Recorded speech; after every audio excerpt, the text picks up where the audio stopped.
So today's February 10th, and obviously I'm out at the camp. Just spend some time right now processing some wood. I want to, now that I have some wood around camp, I want to stay ahead of the game and, if I can, source out a little bit each time, but hopefully, never run out. Aside from that, I think I'm going to try to get some of the other little things done around camp to, sort it out and make it a bit better. So, yeah, spend some time getting the firewood processed, and yeah, then I'll have to decide what comes next. I think having a more comfortable seat while out here would be really nice. So I think that's high on the priority. Yeah.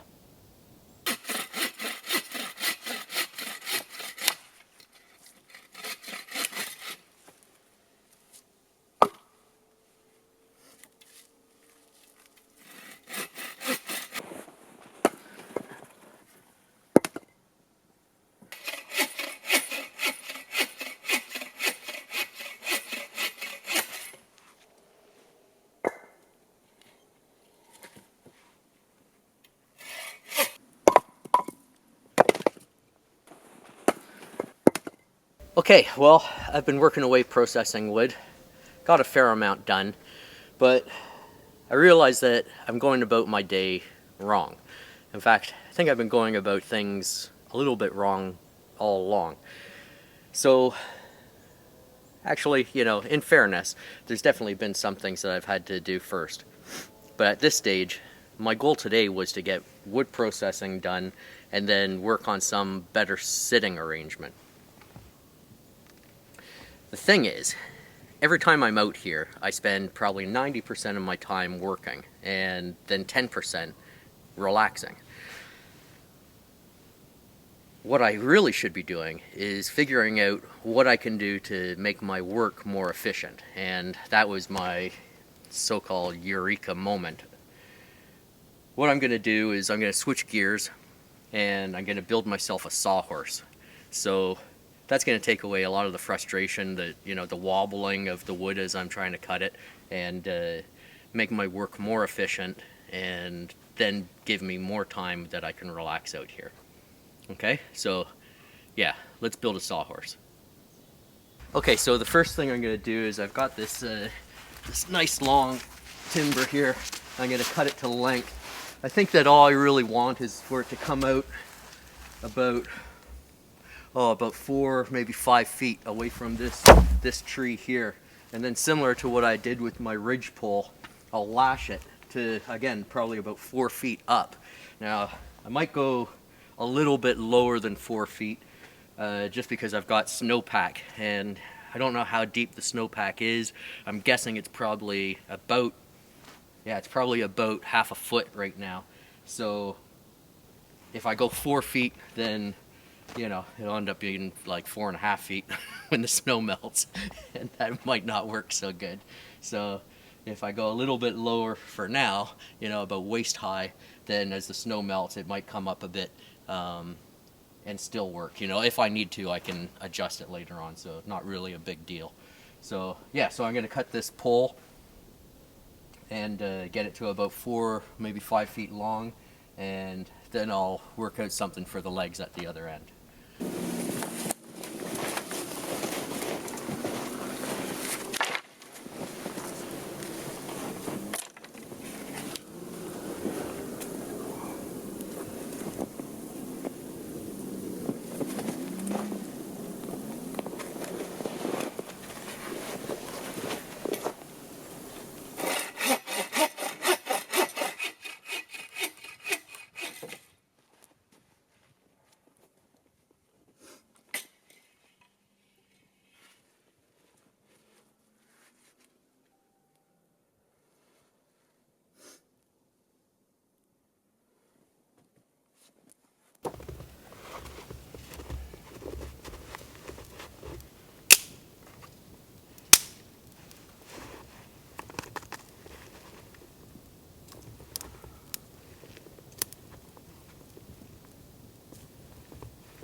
So I've got the poles cut, but my gloves were getting really wet, and the last time I was out, I found the tips of my fingertips were burning, and actually they felt that way for the next 2 days after being out here.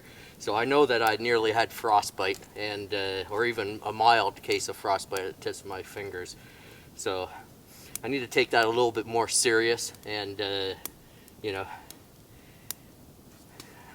I am relatively, I'll say relatively, I am safety conscious, but I think it's something that everybody falls, guilty of, is that we just get caught up in what we're doing.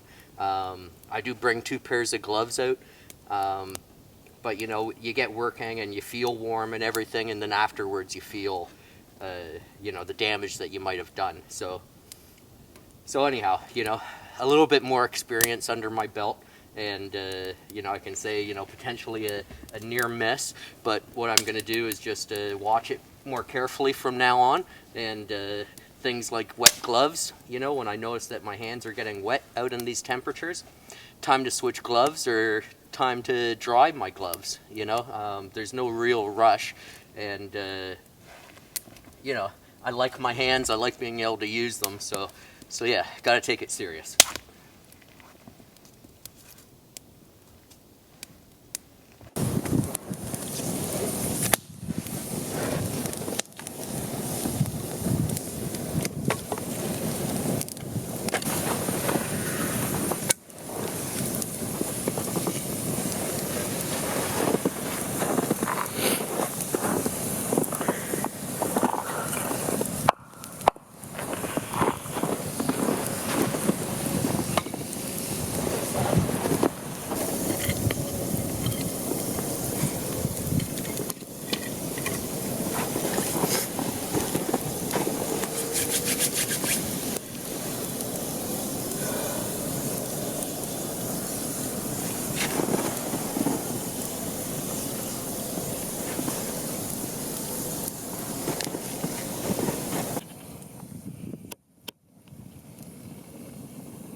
Okay, so I'm just getting ready to start working on the Sawhorse, and I got the fire going and my glove drying over top, so I just got to keep an eye on that. A little bit distracted at the moment. I don't want my glove to burn.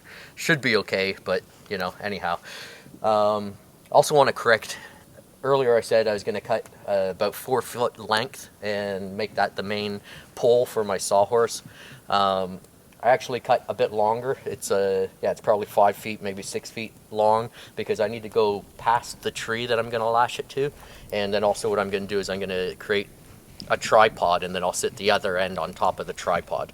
So I'm just going to start off by creating the tripod and just do some, basic tripod lashing. So I'm going to use paracord to do that, and I'm just going to cut it to length. Get my Swiss Army knife. I use my regular knife, but my Swiss Army knife, the scissors work great. So, they're just super sharp and do a good job with that. So,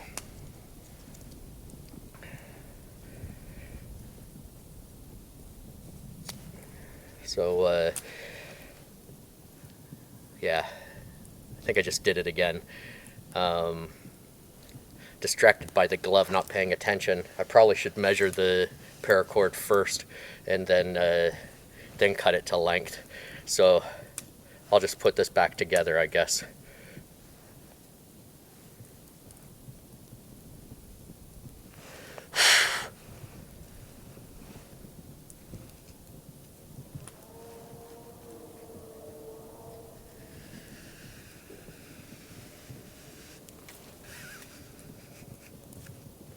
That's better.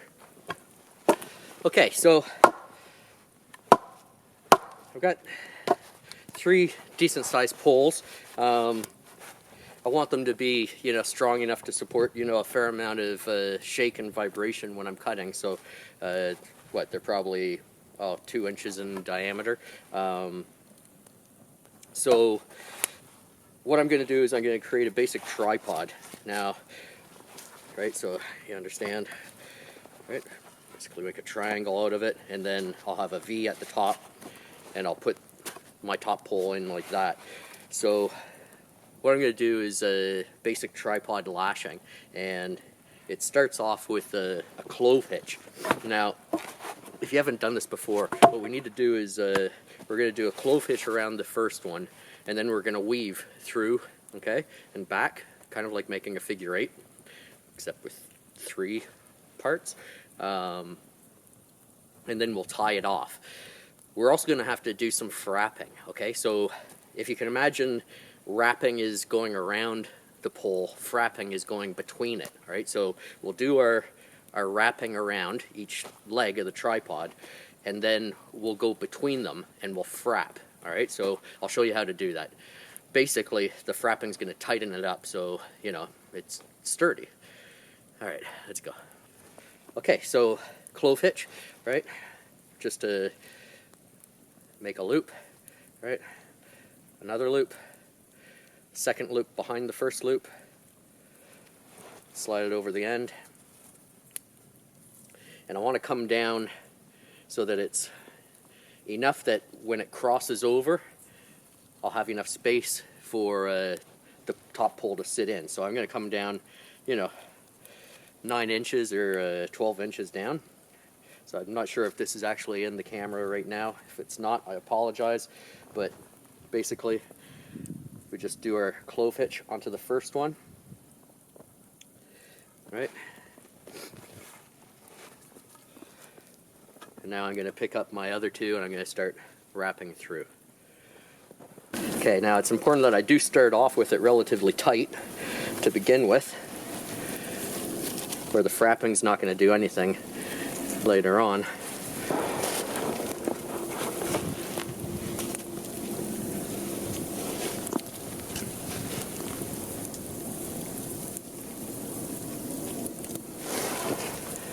Okay.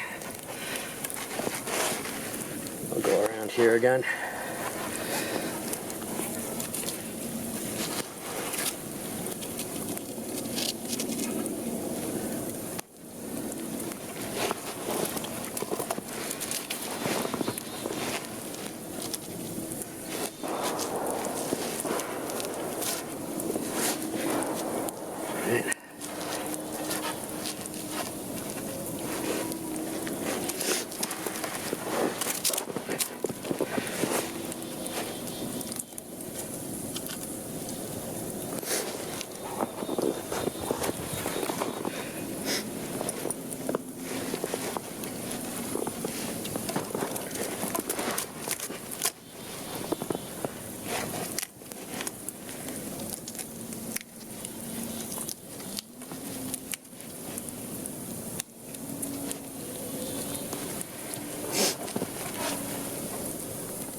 Now, just in case you're wondering, yes, this is very cold.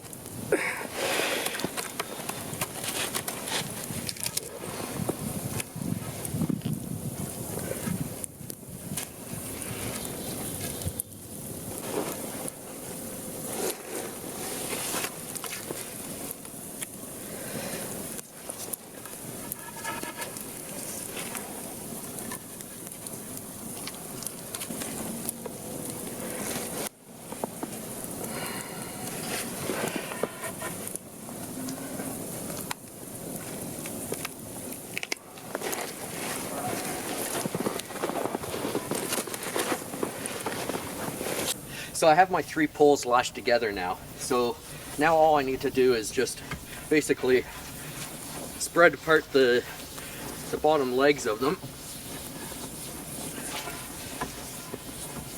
And I have a tripod, okay? So what I'll do next is take my pole and run it across the top of my tripod and lash it over to the tree. Now I'm going to try to get it as straight as I can as well. We'll see how that goes.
Alright, so the last thing I'm going to do is I'm just going to lash my main pole to my tripod.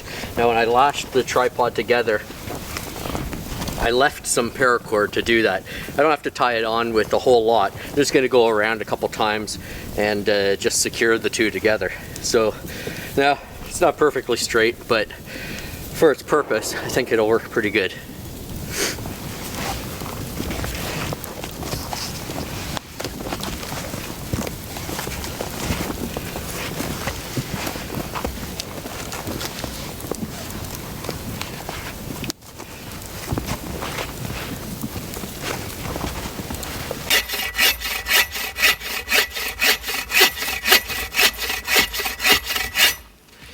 Yeah, this was worth it. If nothing else, it's going to save my back. You know, no more bent over cutting.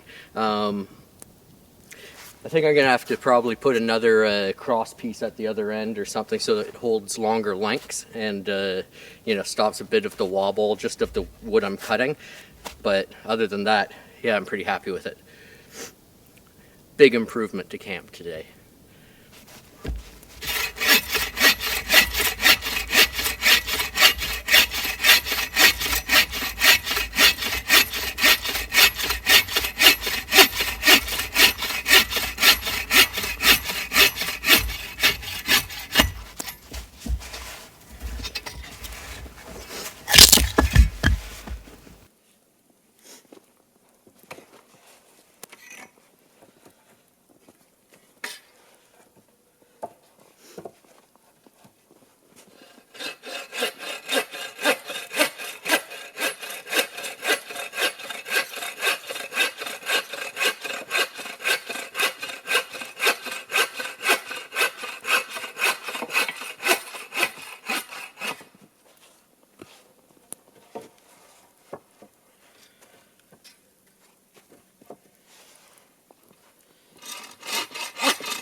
So I want to take a minute and just talk about the saw I've been using. Now I'm not affiliated with the company in any way.